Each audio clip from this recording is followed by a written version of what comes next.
Olá, eu sou Cláudia Carnevale. Estamos aqui com a nossa convidada Viviane Palandi, coordenadora dos projetos do Laboratório de Convivência. E olá! Olá, Cláudia! E hoje o nosso tema, pensando na questão de uma cultura de paz, pensando na missão do Laboratório de Convivência e no papel significativo que a Mônica e toda a sua equipe está contribuindo aí para a questão da justiça restaurativa, o tema sobre bullying, bullying com crianças e adolescentes. E aproveitando a expertise da nossa querida Vivi com relação à arte, gostaria que ela contasse um pouquinho, como que a arte, como que a experiência, do coletivo, da metodologia que a justiça restaurativa nos propõe, que é o Círculo Restaurativo da Paz, poderia estar sendo uma das estratégias para se trabalhar a questão da prevenção, do enfrentamento com jovens. Bom, Cláudia, mais uma vez obrigada por estar aqui, compartilhando também de saberes. Eu vou trazer numa perspectiva, a sua pergunta, numa perspectiva como o ofício, o teatro, que é por onde eu mais navego, como o teatro pode auxiliar, Sim. dentro desses fazeres onde manifesta expressões de realidades das mais diversas. Perfeito.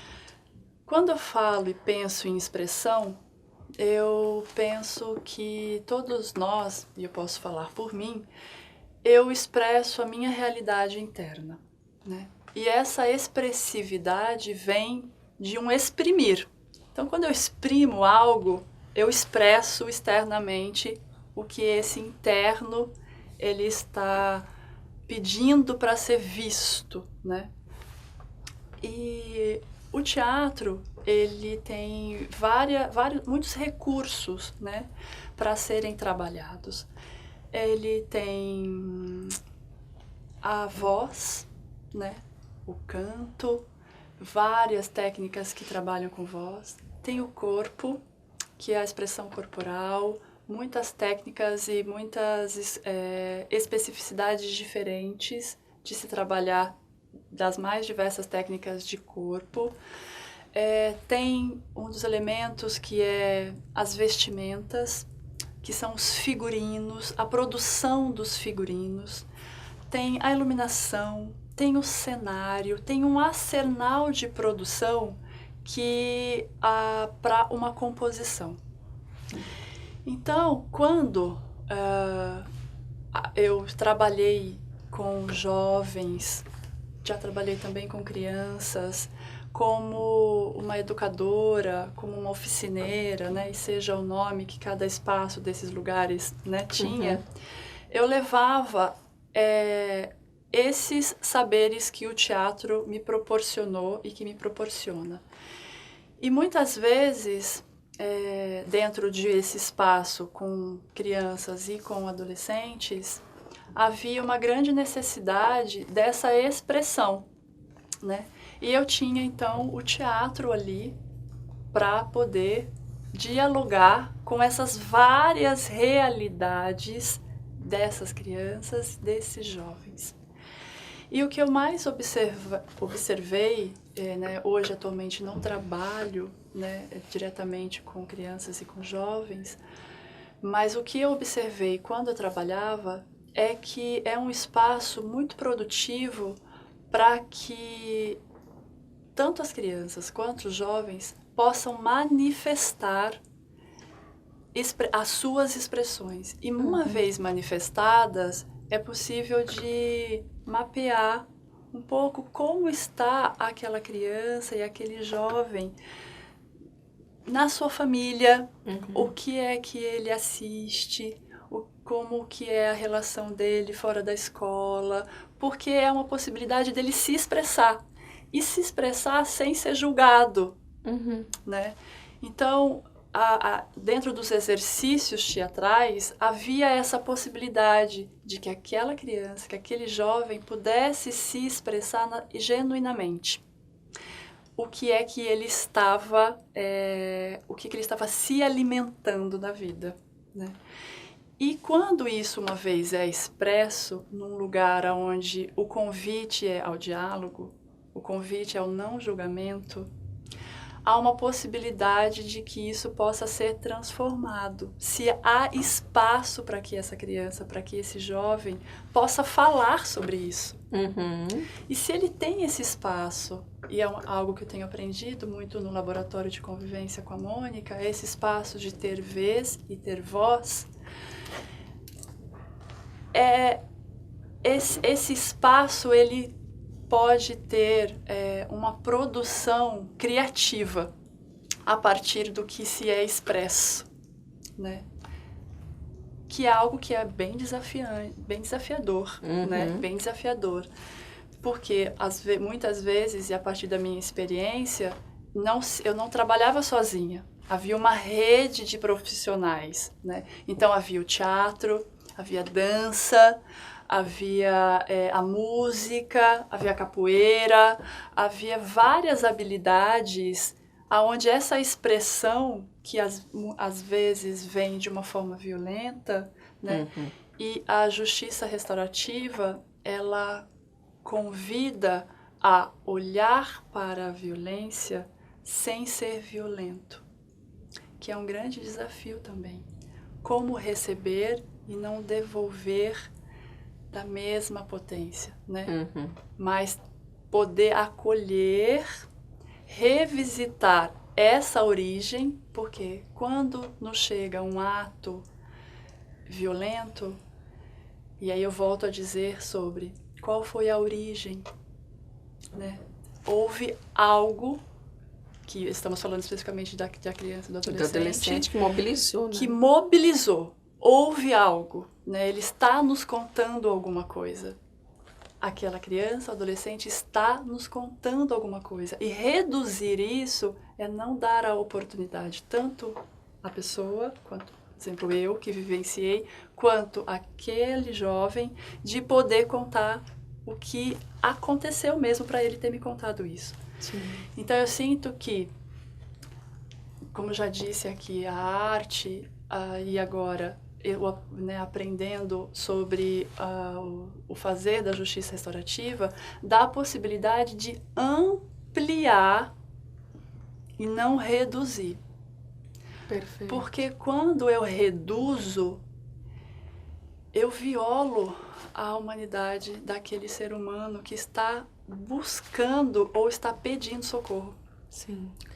É uma violência, né? Acaba sendo uma violência. Sim, eu respondo de uma forma violenta, reduzindo. Sim.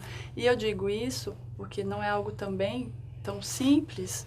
Eu estou no constante exercício, eu estou dizendo isso porque eu estou ouvindo eu falar sobre isso, que não é tão simples. Sim. Né? Porque o mais fácil é responder de uma forma reducionista. Sim, né? Com certeza. E eu penso, né, então, que essa estratégia, né, esse espaço que a arte nos convida, né, a vivenciar, é uma estratégia potente, né, para se pensar assim, não só a prevenção, né, possibilitando esse espaço de expressão tão necessário, esse momento de ampliação, como você colocou, mas também de restauração, porque a partir do momento que o jovem, né, ele tem a oportunidade também de interpretar um papel, né, do outro e se colocar no lugar do outro, também há uma ressignificação de como ele vê uma situação, por exemplo, de violência. Sim. Né? Então, eu penso que é um espaço muito potente, né, para se trabalhar tanto a prevenção como o enfrentamento e também a questão da restauração, né, da paz. Sim. Estimulando, né, fazendo com que as pessoas de fato tenham um compromisso com a ética das relações interpessoais, porque ele vai estar num espaço que não estará sendo julgado, mas ao mesmo tempo, né, a partir das suas manifestações, vai lhe trazer uma reflexão muito profunda. Sim. Né? O Moreno já falava que, primeiramente, nós precisamos sentir, né, vivenciar, para depois pensar e aí, então, transformar. Né? E isso a arte permite, de uma maneira muito bela. Sim. E sinto que dialoga porque estamos falando, né, como já trouxe aqui também, que é o contar as histórias, né?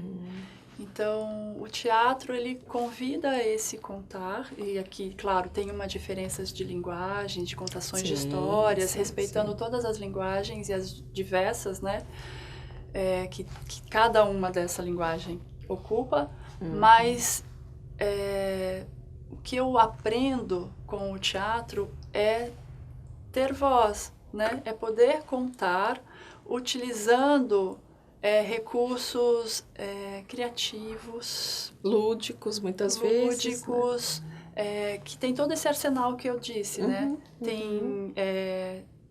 Tem um figurino, tem um cenário, e cada um desses recursos tem um campo enorme de expressão que cada artista que se envolve descobre uma potência em fazer. Sim. Né? Sim. Então, por exemplo, quando tu fala de figurinos, quando eu já participei assim de projetos onde jovens, né, ali se descobriram que gostam de produzir roupas, então tá lidando com uma qualidade que o teatro proporciona, né? E várias outras.